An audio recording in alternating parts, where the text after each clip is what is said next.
morning, everyone. It didn't say in that passage from Mark, the question mark, the title for the sermon is "The Lord Strengthens and Heals." That's the theme, if you didn't catch that from the music and the beautiful liturgy. The he in the Mark passage, it didn't really say, did it, but it's Jesus. And that is our theme, the Lord strengthens and heals. First, I want to say thank you. I've been gone for a couple of weeks, and a lot of people have filled in with music and liturgy and planning, and so I'm very thankful for your work. I'm very thankful for how you received our guest preachers.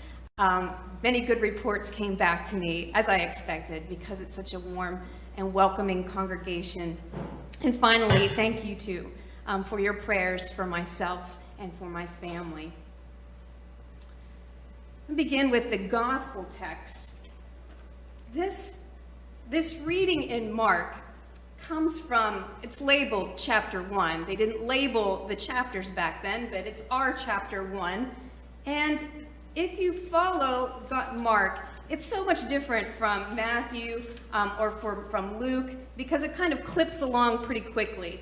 It starts off with John the Baptist, and already Jesus is an adult being baptized and then led into the wilderness.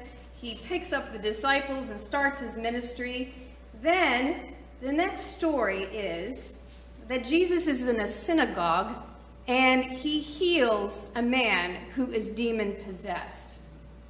And then he leaves the synagogue, and that's where we get the story that we read today. He goes to Simon Peter's mother-in-law's home. He heals her from a fever, and when everybody hears about it, suddenly people want some of this healing, and they show up at the doorstep looking for this healing from Jesus.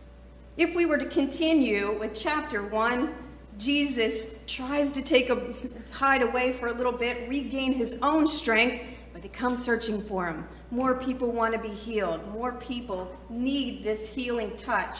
And then the very next story, I won't keep going and going, but this is chapter 1. A leper comes to Jesus asking for physical healing.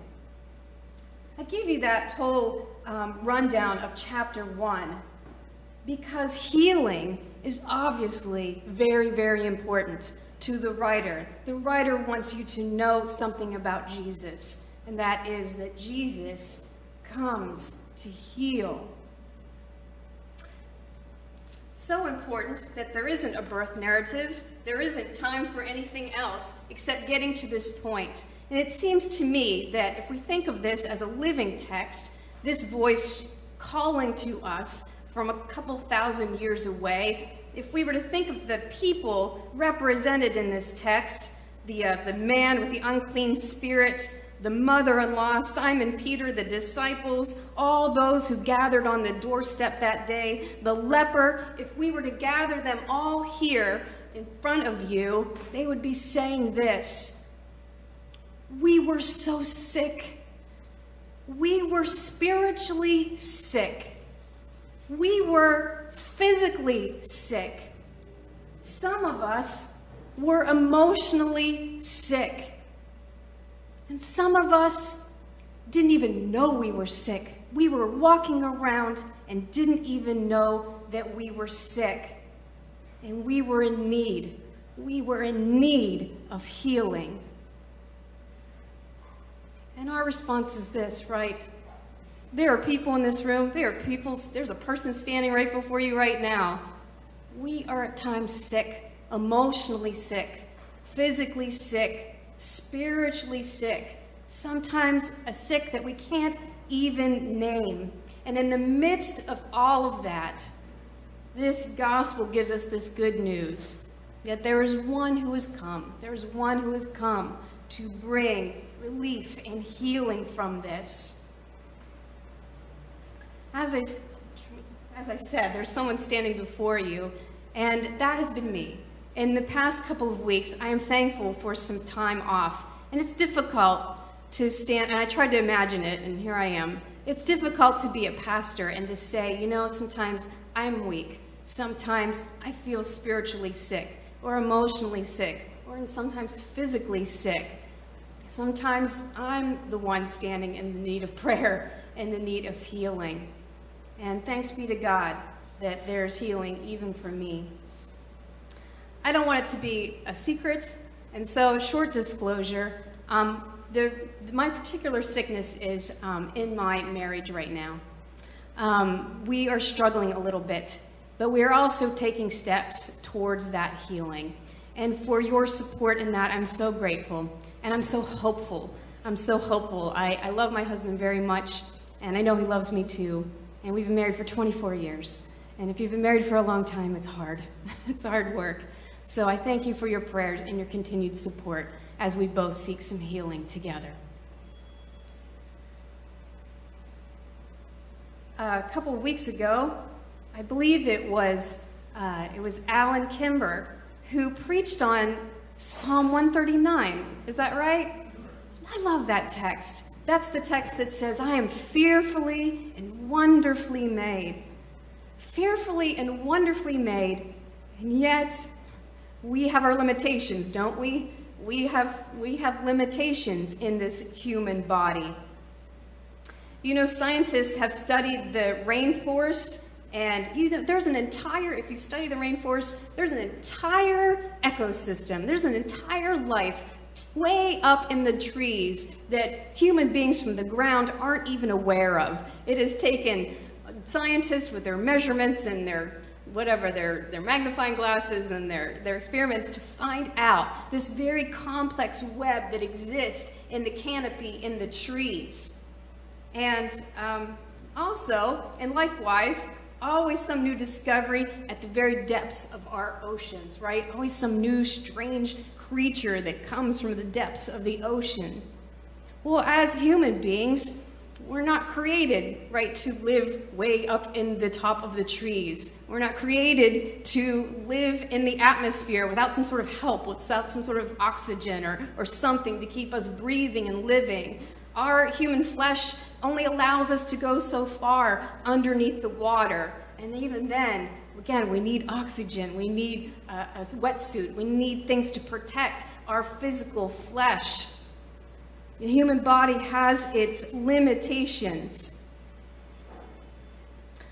Paul also refers to, though, this, that the flesh is not just our skin and our bones and our heartbeat, but when we speak about the flesh, it's also our soul a little bit. And our human soul, as part of us, has its limitations too.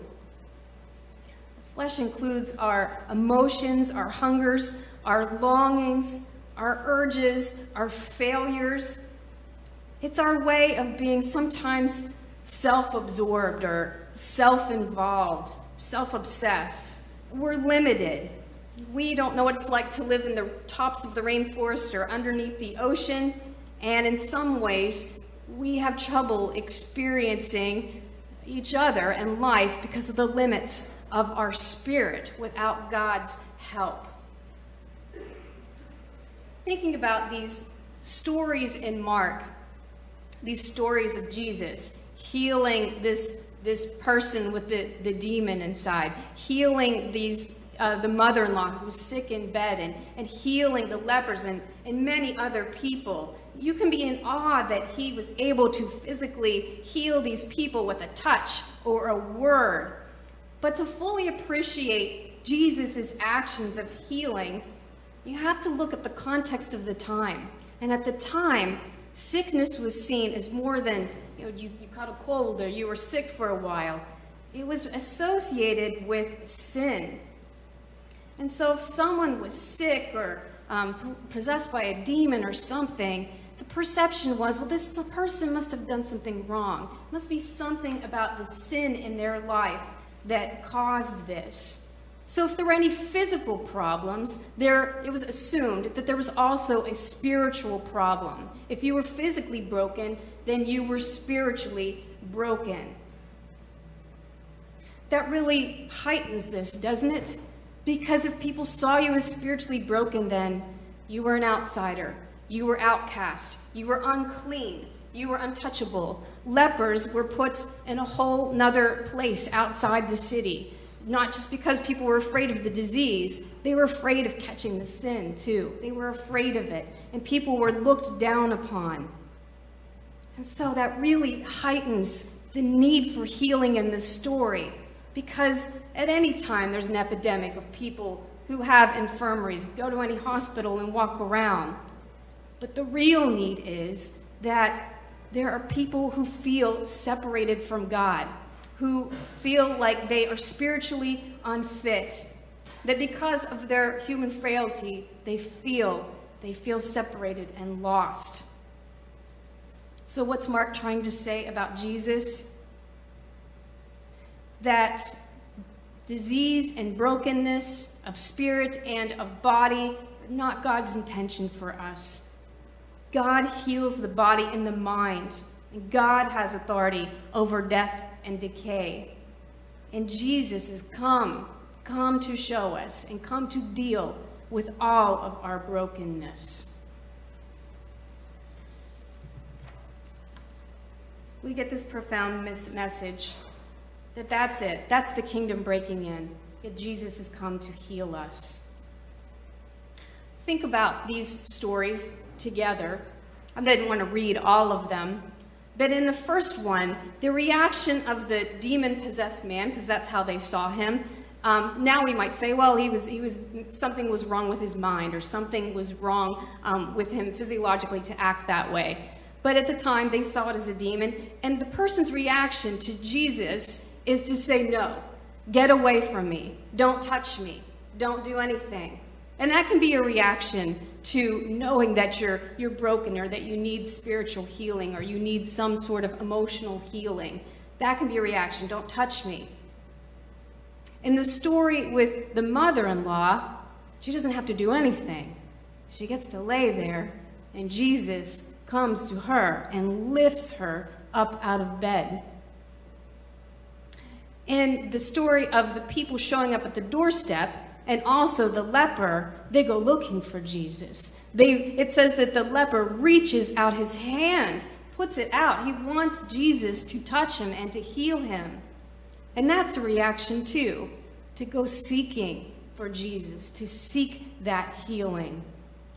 I'm going to focus on that last one because that's us, right? Sometimes Jesus does come to us and heal us, and sometimes we have to seek Jesus too. This idea of reaching out the hand is reminiscent of the way God worked in many stories. In Exodus, it says that the Lord says to Moses, reach out your hand and take it. So that's us, reaching out. You and I are like the leper. You and I are like the people showing up at the doorstep. You and I are the ones who seek God's healing and wholeness. When I was at I took some time for this healing and help for myself. I was staying with my sister, and my sister has 2 children, a niece. I have a niece and I have a nephew, and my niece is 9 years old, and her name is Skylar, and she's at that state where like the world is hers to claim. You remember that? No hardship has come her way yet, no huge disappointments. She's a very confident kid, firstborn. She goes after life and she grabs it. She cheerleads, she does soccer, she does, oh my goodness, what else? She does ice skating. All of this she does with enthusiasm, and she just goes for it. And I love that. I remember that as a kid, that just feeling like nothing can go wrong. The world is yours to grab.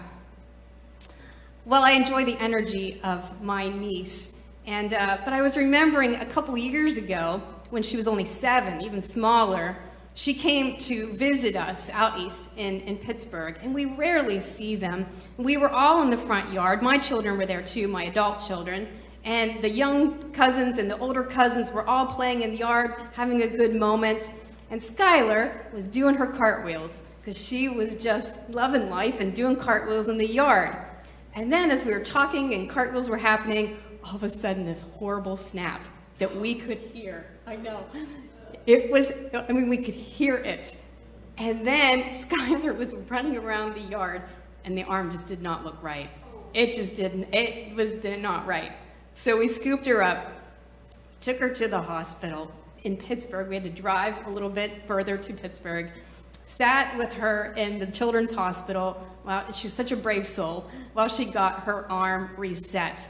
And she wore that cast for, that was like her souvenir from Pittsburgh back home. She wore that cast for, I guess it was 6 weeks, 8 weeks that you wear the cast for your arm to heal.